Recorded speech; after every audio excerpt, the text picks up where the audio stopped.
അംബേദ്കർ ഗ്രാമവികസന പദ്ധതി പ്രകാരം നിർമ്മിച്ചവ നാടിന് ബാധ്യതയാകുന്നു.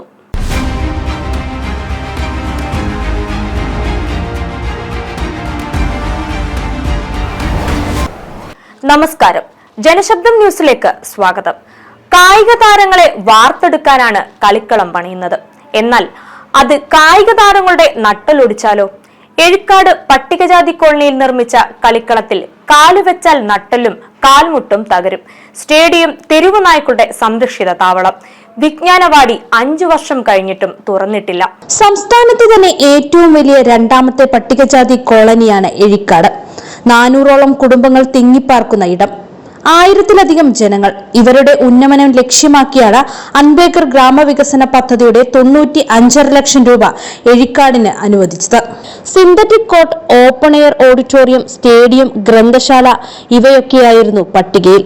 പദ്ധതി 2021 ഫെബ്രുവരി 25-ന് അന്നത്തെ മന്ത്രി AK ബാലനാണ് ഉദ്ഘാടനം ചെയ്തത്. പണി ബഹുക്ഷേമമായിരുന്നു. സിന്തറ്റിക് കോർട്ടിന് പകരം തറ കോൺക്രീറ്റ് ചെയ്ത് നീല പെയിന്റ് അടിച്ചു.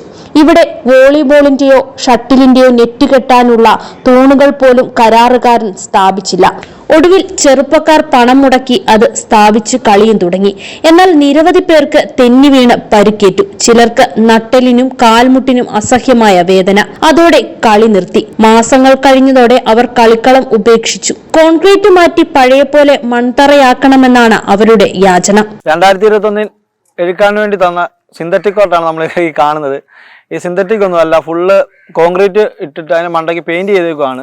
കാഴ്ചകളിൽ കാണികൾക്ക് ഔട്ട്സൈഡിൽ നോക്കുന്നവർക്ക് ഇത് ഭയങ്കര ഭംഗിയായിട്ട് തോന്നും. വലിയ ഏതോ ഗ്രൗണ്ടായിട്ട് നമുക്ക് ഒരു രീതിയിലും കളിക്കാൻ പറ്റത്തില്ല. ഇത് കളിച്ച എല്ലാവർക്കും നടുവിനും മുട്ടിനും നല്ല ഇഞ്ചുറി ആയിട്ടുണ്ട്. അപ്പോൾ ഞങ്ങൾ തുടങ്ങിയ സമയങ്ങളിൽ കുറച്ച് കാലം കളിക്കുമായിരുന്നു. ഇപ്പോൾ ഇവിടെ ഞങ്ങൾ കളിയൊന്നുമില്ല. കാര്യം കളിച്ച എല്ലാവർക്കും മുട്ടിനും നടുവിനും നല്ല പരിക്ക് പറ്റിയിട്ടുണ്ട്. ഇതിൻ്റെ പ്രവർത്തനത്തിൻ്റെ തുടക്കം തന്നെ ഞാൻ പറഞ്ഞാണിത് ചെയ്യുന്ന രീതി ശരിയല്ല. ഈ സിന്തറ്റിക് കോർട്ടല്ല. കാര്യം കേരള സിന്തറ്റിക് കോർട്ട് നിലവിലില്ല. അതും ഔട്ട്ഡോറിനകത്ത് സിന്തറ്റിക് കോർട്ട് പറ്റത്തില്ല. അപ്പം ഞാൻ കുറെ അധികൃതരായ വാർഡ് മെമ്പറുകൾക്കും ക്ലബിൻ്റെ അംഗങ്ങളോടൊക്കെ പറഞ്ഞെങ്കിലും അവർ പറഞ്ഞത് ഇപ്പം എന്തെങ്കിലും നമ്മൾ ആക്ഷൻ എടുത്തു കഴിഞ്ഞാൽ നമുക്ക് മുമ്പോട്ട് കൊണ്ടുപോകാൻ പറ്റത്തില്ലെന്നും, നിന്ന് പോയി കഴിഞ്ഞാൽ നമുക്കിതൊന്നും വരത്തില്ല എന്നും പറഞ്ഞാണ്.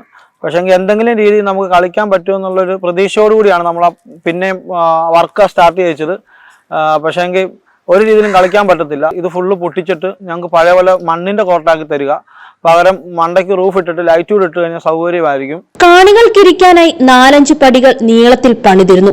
അതിന്റെ ഉൾഭാഗം പൊള്ളയാണ്. ആർക്കു വേണമെങ്കിലും ഒളിവിൽ കഴിയാൻ പറ്റും വിധമാണ് പണി. ഇവിടം ഇപ്പോൾ തെരുവ് നായ്ക്കളുടെ താവളമാണ്. പലപ്പോഴും നായ്ക്കൾ ചത്തുകിടക്കുന്നത് കാരണം അയൽവാസികളുടെ ജീവിതം ദുസ്സഹമാണ്. അയൽവാസി ഷൈനി എന്ന വീട്ടമ്മയ്ക്ക് പറയാനുള്ളത് കേൾക്കാം. ഗ്രൗണ്ടില് പട്ടികള് 10-25 പട്ടികളുണ്ട്.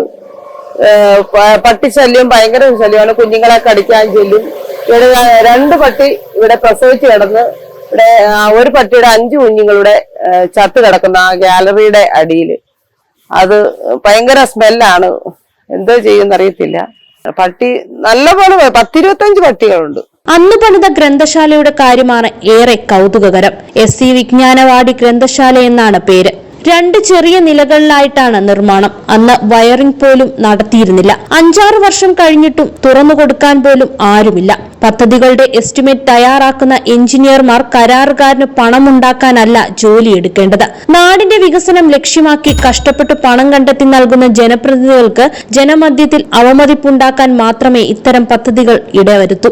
നാട്ടുകാർക്ക് പ്രയോജനമില്ലെങ്കിൽ പിന്നെന്തിന് പദ്ധതികൾ? രാജ്യഖജനാവിലെ കാശ് നഷ്ടപ്പെടാൻ ഇടയാക്കിയ ബന്ധപ്പെട്ട എഞ്ചിനീയർമാരിൽ നിന്നും പണം വീണ്ടെടുക്കാൻ സർക്കാർ നടപടി ഉണ്ടാകണമെന്നാണ് നാട്ടുകാർ ആവശ്യപ്പെടുന്നത്. News bureau, Kozhencherry.